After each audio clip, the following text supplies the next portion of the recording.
आज एसडीआई भुवनेश्वर ठारे आज एनएसडीसी एवं एसडीआई भुवनेश्वर मिलित उद्यम रे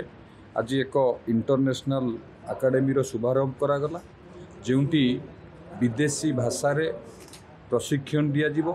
एवं विदेशी भाषा रे प्रशिक्षण पाई आम ओडिया युवक युवती माने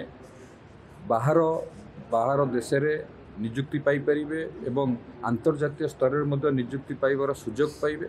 ता सहित मध्य आज एक रथर शुभारंभ करागला स्किल ऑन व्हील कुशल रथर शुभारंभ करागला। से विभिन्न शिक्षानुष्ठान को जाइकी दक्षता विकास सहित युवक मानू जोड़वा को ये एक सुजोग हम एवं ये एसडीआई भुवनेश्वर आमे समस्त जानिचे गोटे खाली अनुष्ठान नुह युवक मानू दक्ष करिवारे युवक मानू दक्ष करिवारे ये अनुष्ठान प्रतिष्ठित लाभ करि एवं माननीय मुख्यमंत्री जो विजन अच्छी जे समृद्ध ओडिशा गठन करिवारे जेतेबेले युवक माने तांकर दक्षता वृद्धि हम से माने दक्ष हेबे ओडिशार युवक माने सेतेबेले समृद्ध ओडिशा गठन संभव हम एवं ये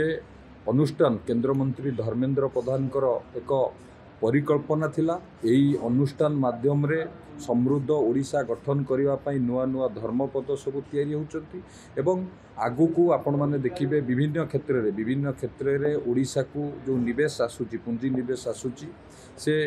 सेठी जो इंडस्ट्री रेडी वर्कफोर्स दरकार जो दक्ष मानव संबल दरकार इंडस्ट्री रेडी मानव संबल दरकार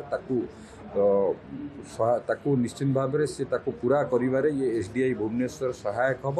एवं एसडीआई भुवनेश्वर एक समृद्ध ओडिशा विकसित ओडिशार एक कर्णधार हम। आज ये कार्यक्रम में महामहिम राज्यपाल उपस्थित थिले तांको द्वारा आज ये दुईटी कार्यर शुभारंभ करागला। निश्चित भाव में ये आमर ओडिशार युववर्गकर विकास रे सहायक हम।